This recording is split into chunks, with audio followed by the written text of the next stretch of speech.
Maria stood at her kitchen sink, hands trembling under cold water. 7 years. 7 years since she buried 3 empty caskets. Since her mother held her hand in the hospital and whispered, "They didn't make it, baby. I'm so sorry." The knock came softly at first, then louder. She dried her hands and opened the door. 3 children stood on her porch. 2 boys in mismatched sneakers. One girl clutching a photograph. They stared at her with wide, familiar eyes. "Are you Maria Thompson?" the oldest boy asked. Her breath caught. "Yes." The girl stepped forward, holding out the picture. It was faded, creased. A photo of Maria, heavily pregnant, 7 years ago. The one her mother took at the baby shower. "Grandma Rose said," the girl's voice cracked. "She said you were our mommy." Maria's knees buckled. "Before I continue, if this story is already gripping you, if you feel that knot forming in your chest, please hit that like button. It costs you nothing, but it tells me someone out there cares about stories that matter. And drop a comment telling me where you're watching from. I need to know I'm not telling these stories into the void. But how? How could this be real?" 7 years earlier, Maria's water broke 3 weeks early. Triplets, high risk. Her mother, Rose, drove her to the hospital, grip tight on the wheel, lips pressed into a thin line. "It'll be okay, baby. I'm here." But when Maria woke from the emergency C-section, her body ached, and her arms were empty. Her mother sat beside the bed, eyes red, face grave. "They didn't make it," Rose whispered. "All 3. I'm so sorry, Maria." Maria screamed until her throat bled. Nurses sedated her. When she begged to see the bodies, Rose said the hospital had already handled it, that it was better this way, easier. The funerals were closed casket, small white boxes lowered into the ground. Maria stood in black, hollow, shattered. Her mother never left her side. Over the years, Rose helped Maria move to a new town, start over, try to forget. "You're young," she'd say. "You can have more children someday." But Maria never did. The grief lived in her bones. And now 3 children, her children, stood on her doorstep. What had her mother done? Maria pulled the children inside, hands shaking as she touched their faces. Real, warm, alive. "Where, where have you been?" she choked out.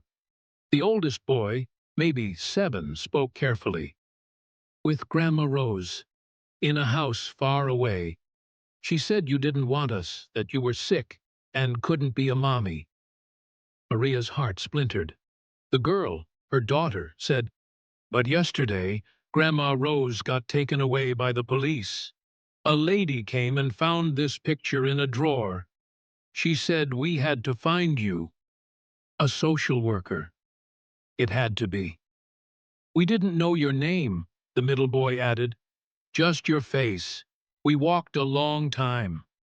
Maria pulled them into her arms, sobbing. They smelled like cheap soap and something sweet. Childhood. Her children. Stolen. Hidden.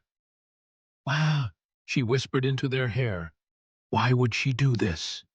The oldest boy pulled back, eyes sad and knowing. "Grandma Rose said you were too young, that we'd be better with her.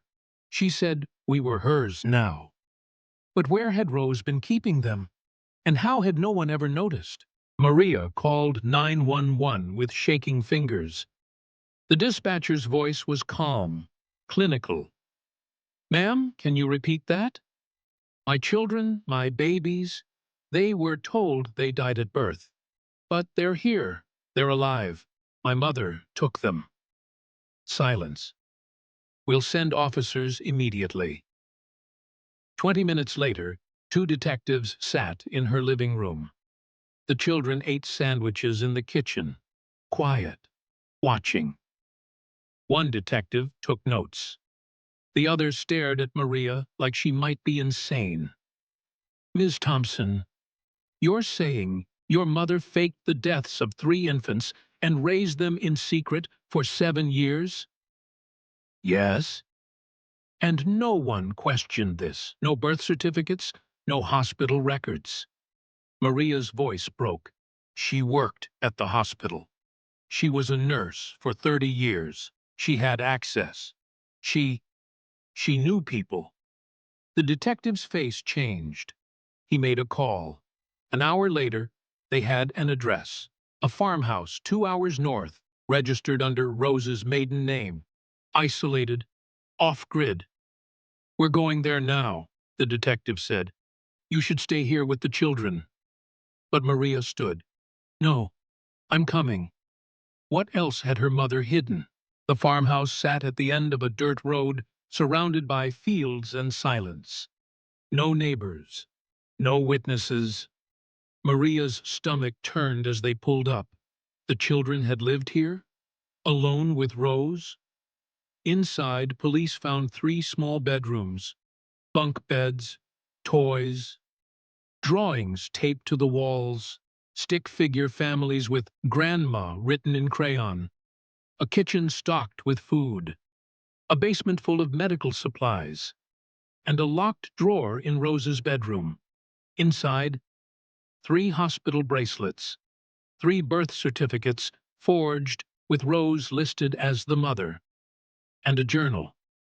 The detective read aloud, voice tight. They're mine now. Maria is too young, too broken. She would have ruined them. I saved them. I saved us all. Maria's legs gave out. Rose had planned this from the beginning. Told the hospital staff the babies were stillborn. Falsified records. Drove them here. Raised them as her own. She told them I didn't want them, Maria whispered. We've arrested her, the detective said. She's in custody.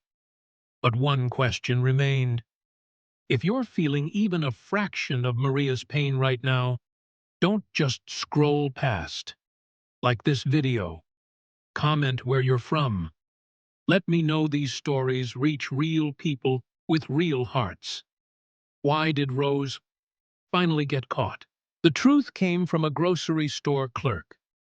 A woman named Diane, mid-50s, had seen Rose with the children every few weeks. Always paid in cash. Always hurried. But last week, something changed.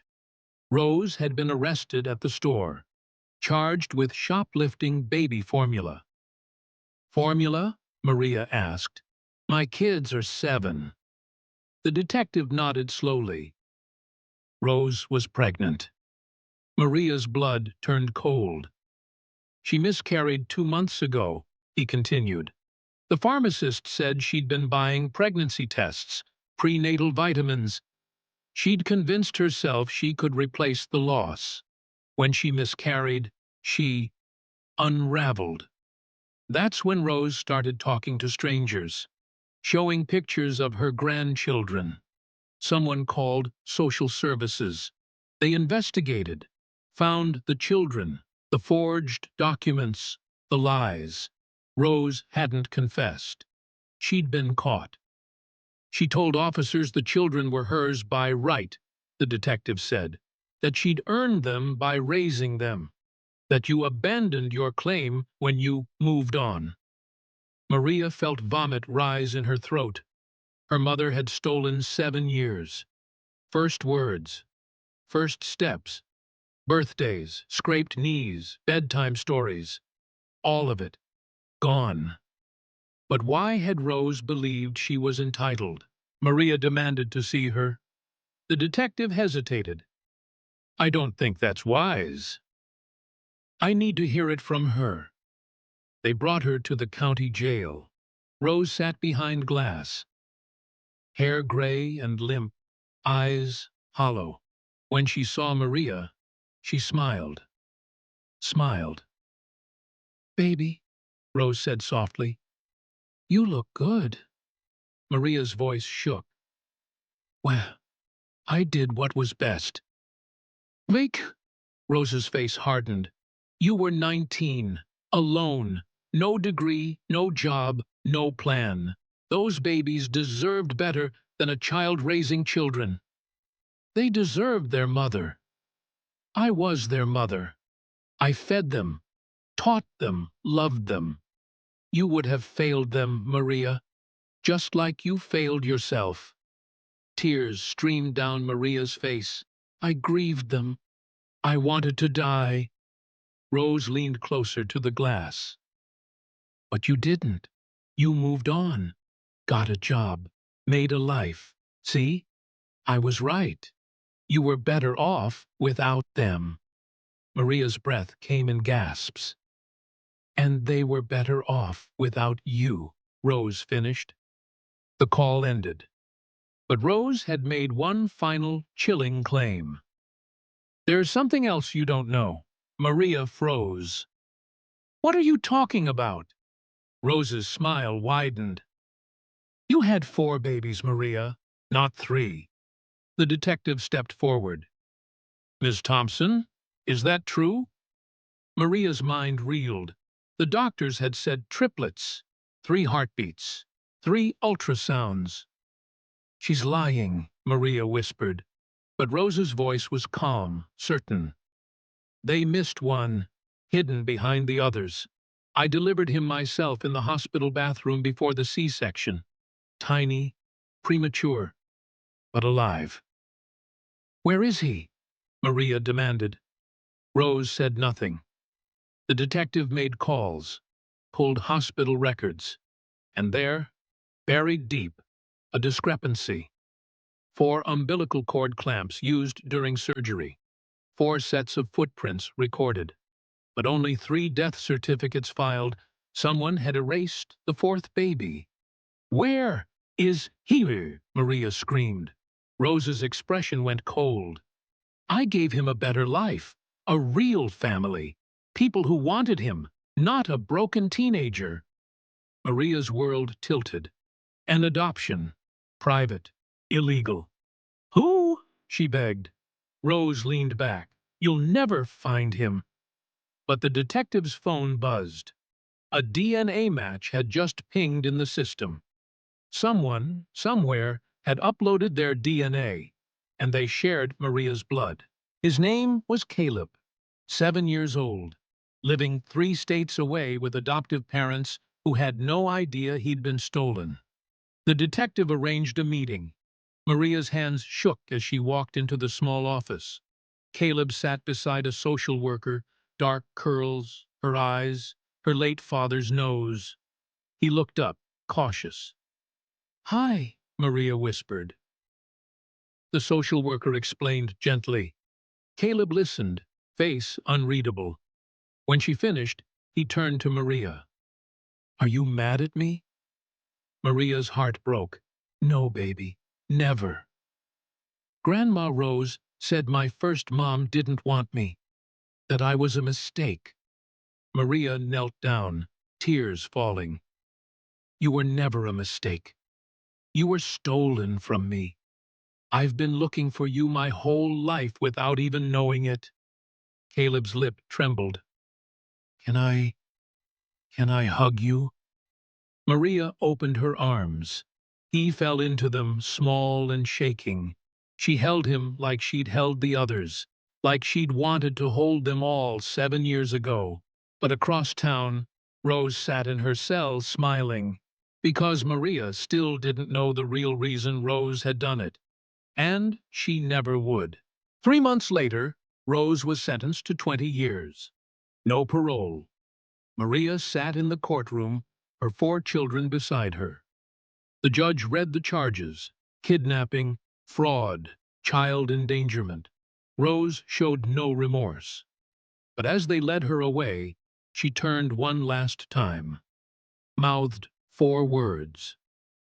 "I saved them all." Maria never understood. Maybe she never would. Her children were home. They called her Mommy now, slowly, carefully, learning to trust. They had nightmares, therapy sessions, questions she couldn't always answer, but they were hers. Caleb's adoptive parents, kind, devastated, agreed to shared custody. They'd loved him, raised him in good faith. It wasn't their fault. And Maria wouldn't take him from the only parents he'd known. Some nights, she still woke up screaming, still saw those 3 white caskets, still felt the weight of 7 stolen years. But every morning, 4 pairs of feet ran down the hallway. 4 voices called her name. She'd lost time, but she'd found her children. And that, Maria decided, was enough. If this story moved you, hit that like button. Not for me, but for every parent who's lost and found. Comment where you're watching from. Let's make this story reach someone who needs it.